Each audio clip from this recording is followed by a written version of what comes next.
Study IQ IAS, अब तैयारी हुई affordable. Hello guys, welcome to Study IQ. So दोस्तों, now we are going to move to the second session of the answer writing of modern India. पहले session में we had covered an important topic that is Gandhian politics.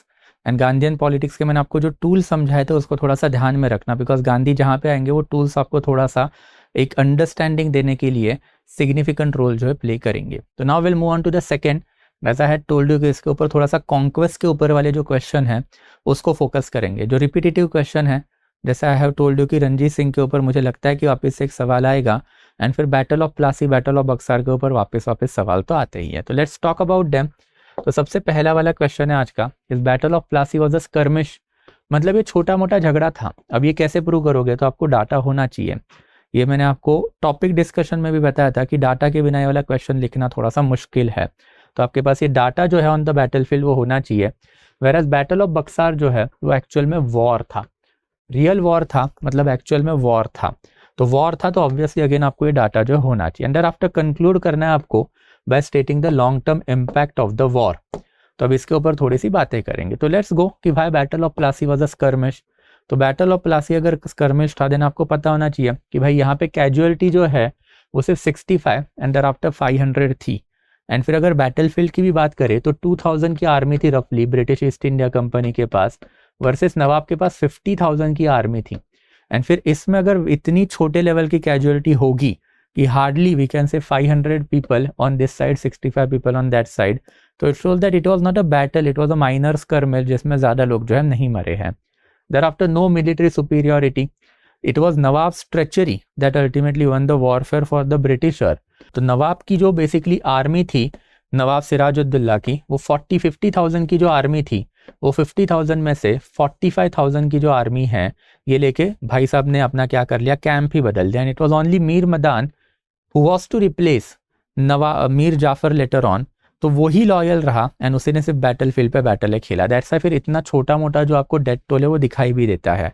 And thereafter फिर it was a treason we can say in the opinion of KM Panikkar. Plassey was a transition in which rich banker of Bengal and Mir Jafar sold Nawab to the English company या फिर English east India company. तो ये वाले जो data है वो आपको थोड़े से डालने पड़ेंगे in order to prove it was a skirmish. 2000 versus 50,000, 45,000 लोगों का आर्मी का साइड बदलना। And thereafter even we can talk about the actual death toll in the battlefield, that death toll was never more than 500 at any given time. तो ये clear out करता है it was a battle not but a skirmish. And thereafter battle Buxar was a real war. तो आपको real war भी पता होना चाहिए कि सबसे पहले जो है आर्मी की स्ट्रेंथ ही यहाँ पे अगर आप देखोगे तो 40,000 वर्सेस 7,000 की स्ट्रेंथ हमको दिखाई देती है।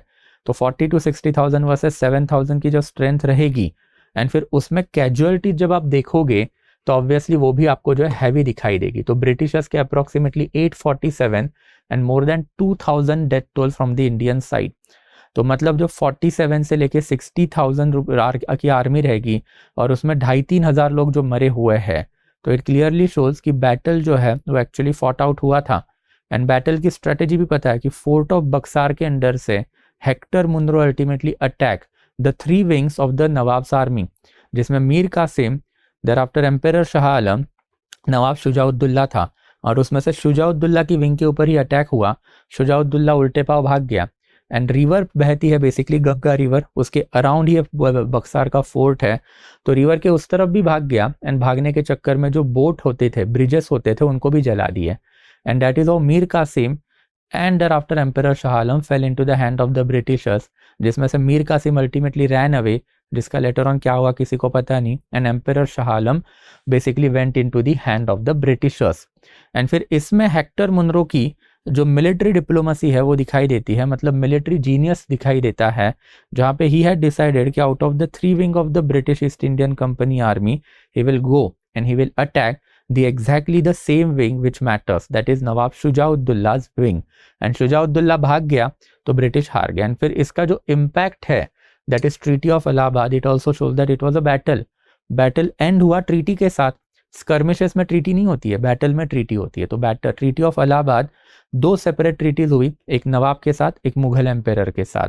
तो ये दोनों ट्रीटी के ऊपर आप एक एक 2-2 लाइन जो है लिख सकते हो। एंड ये लिखने के बाद you can conclude with the famous statement that Battle of Plassey was followed with a night of the eternal gloom for not only Bengal but also for India, और ये कह के आप छोड़ सकते हो.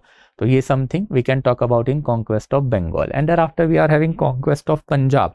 तो conquest of Punjab का एक straight forward question we can trace over here. कि ट्रीटी ऑफ अमृतसर है, it was significant for its immediate as well as potential effect. तो ऑब्वियसली आपको पहले इसके क्या देने हैं, देन प्रोविजन देने हैं, and thereafter immediate effect and potential effect देने. तो ये इजी लेवल का क्वेश्चन है. एंड देयर आफ्टर कंक्लूड जब करोगे तो वही है कि lack of vision on Maharaja side and strategic maneuver from East Indian Company's side ultimately led to the demise of the Punjab in 1848. ये कह के आप बेसिकली एक लाइन में छोड़ सकते हो. बट 3 फैक्चुअल डाटा आपके पास जो है बेसिकली यहाँ पे होने चाहिए कि प्रोविजन ऑफ द ट्रीटी जो है ट्रीटी ऑफ परपेचुअल फ्रेंडशिप मानी जाती है. And via this treaty of perpetual friendship British East India company and Maharaja ने सतलज जो है इंडिया की साइंटिफिक फ्रंटियर जो है बना ली थी. तो it was more like you can say that territorial adjustment, जहां पे Britishers promise that they will not attack land beyond Sutlej. Maharaja Ranjit Singh promise that he will not attack land beyond Sutlej in the southern side. And thereafter treaty जो है वो null and void होगी अगर दोनों में से कोई भी साइड ने एग्रेशन दिखाया तो. It was a treaty of perpetual friendship along with the establishment of the scientific boundary. तो ये 2 या 3 पॉइंट जो है हम लिख सकते हैं.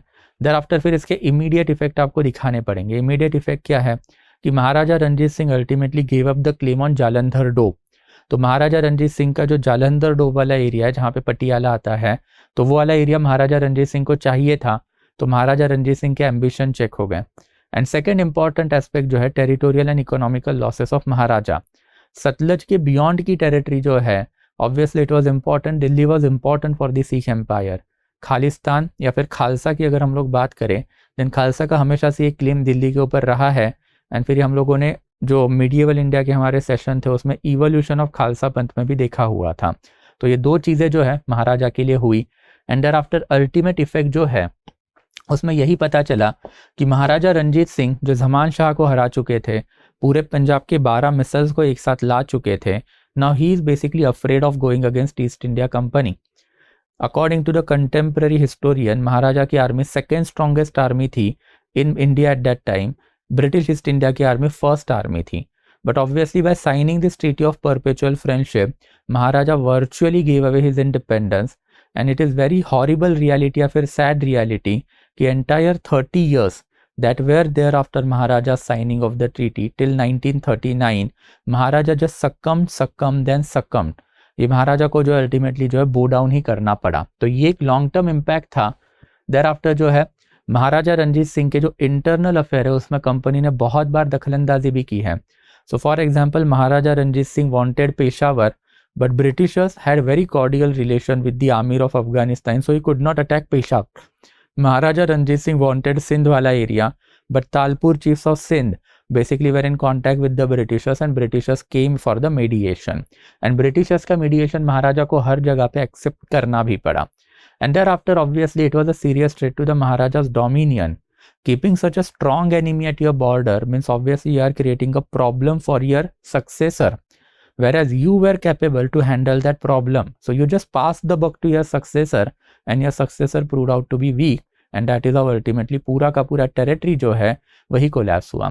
अलेक्जेंडर कनिंघम का उसके ऊपर एक स्टेटमेंट भी है कि treaty with company give Ranjit Singh a carte blanche as far as the region west of Sutlej was concern. With disappearance of all danger for the time being from English, the Maharaja directed his energies towards the west and capture Multan, Kashmir and Peshawar. तो ये भी एक ultimate effect जो है आप लिख सकते हो कि पॉजिटिव नोट के ऊपर आप ये चौथा इफेक्ट लिखो एंड आफ्टर कंक्लूजन करो जो हम लोगों ने अभी देखा था. And that sums up this particular question 2. तो यहाँ वाले जो क्वेश्चन जो है उसमें से एक कॉम्प्लिकेटेड था पहला वाला एंड आफ्टर ये वाला, बट दोनों बाय एंड लार्ज थोड़े से क्या है डाटा ओरिएंटेड क्वेश्चंस है. एंड यही चीज़ मैंने आपको टॉपिक डिस्कशन में भी बताई थी कि अगर हम लोग कॉन्क्वेस्ट की बात करें तो कॉन्क्वेस्ट वाले जो क्वेश्चन है वो मिक्स बैग है. मिक्स बैग है मतलब कुछ कुछ कॉम्प्लिकेटेड आएंगे बट कुछ कुछ स्ट्रेट फॉरवर्ड आएंगे. It is straight forward question which will be headache because वहाँ पे आपको माइन्यूट डाटा लगेगा एंड वो माइन्यूट डाटा थोड़ा आपको आपके लेवल पे करना पड़ेगा. And that sums up today's lecture guys. Again जाने से पहले new batch of the history optional is getting launch and again ये जो है बेसिकली 15 जून से जो लॉन्च हो रही है बैच, इसमें we are going to cover entire history optional in a holistic way.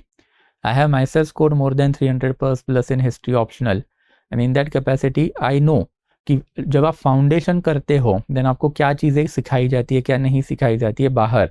But since I have the elaborate knowledge of how to crack 300 plus marks in the history optional, तो एक course मैंने specifically design भी उसी angle से करके रखा है. एक रफली 35 to 40 sessions we are going to cover as far as ancient medieval modern India modern world is concern. And ये सेशन में I am trying to give you each and every minute detail that is possible in the history optional from the exam perspective. तो PLD नहीं करेंगे, जितना data important है उतना ही देखेंगे, तो वो आपको हेल्प करेगा in order to achieve 300 plus in the history optional. And फिर इसमें I am going to assist you materially also, कि एक क्रक्स मटेरियल मिलेगा which is basically a comprehensive material of your preparation. And it is my personal guarantee कि crux material अगर आप करोगे तो आपको और कोई चीज़ करने की ज़रूरत नहीं पड़ेगी. इसके साथ साथ I am going to give you access of my handwritten note. ये हैंड रिटन नोट मेरे गाइडेंस के अंडर बने हुए हैं. ये हैंड रिटन नोट आपको रिवीजन के लिए तो हेल्प करेंगे ही, बट इसका सबसे ज़्यादा फायदा आपको कहाँ पे होगा, तो जो आपका एक्चुअल मीन्स होगा उसमें जीएसएन ऑप्शनल के पेपर में there will be gap of 5 days. वो 5 days में पूरा का पूरा ऑप्शनल आपका रिवाइज करवा देगा. एंड तीसरा जो है is basically PPT. Whenever you look at the PPT then audio visual memory भी आपकी होती है. तो विजुअल मेमोरी की वजह से लॉट्स ऑफ डाटा जो है हिस्ट्री ऑप्शनल का आपको ऐसे ही याद रहना जो है चालू हो जाएगा. तो काफ़ी comprehensively I am going to take care of your history optional. And इसमें एडिशन में PYQ भी है. I am going to provide you the file और basically the answers of the previous year question also. तो model answers of the PYQ and उसका discussion also I am going to take care of. इसके अलावा now the next step will be the test series. इसी programme में test series is included. There will be total 12 test. 12 में से 8 sectional होंगे, 4 full length होंगे. And फिर ये सारे के सारे टेस्ट जो है एज यू नो कि ये एनालिसिस जो मैंने अभी तक आपके लिए किया है उसी के बेस पे बने हुए हैं. तो ये सारे टेस्ट जो है आपको हेल्प करेंगे in order to gauge the complexity of the UPSC paper. And फिर ये सारे पेपर का जब हम डिस्कशन करेंगे then you will also have that knack कि एग्जैक्टली आंसर लिखने कैसे है, आंसर को डीकंस्ट्रक्ट या फिर क्वेश्चन को डीकंस्ट्रक्ट कैसे करना है.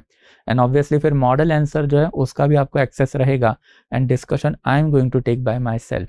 तो ये सारी चीज़ें जो है we are basically providing you at a very affordable rate if you use my code. तो obviously guys if you are from the history optional then do check out this particular course.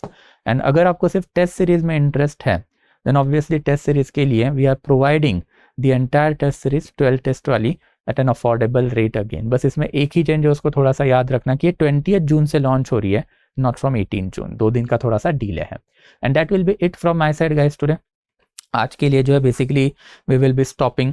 And फिर basically ये जो है session अब थोड़ा सा आगे और बढ़ाएंगे. I try to cover up the third session also, but अगर पॉसिबल नहीं हुआ तो I will be moving on to the important topics of modern world. तो मॉडर्न वर्ल्ड के भी 2-3 आंसर राइटिंग सेशन जो है उसके ऊपर जाएंगे. तो I will be stopping over here guys. Thank you so much. But जाने से पहले जो अगर आपको ये पीपीटी का एक्सेस चाहिए then obviously will get it on the Telegram channel of ours. Okay, thank you so much guys. Thank you. I will be stopping the session now. Study IQ IAS, अब तैयारी हुई affordable.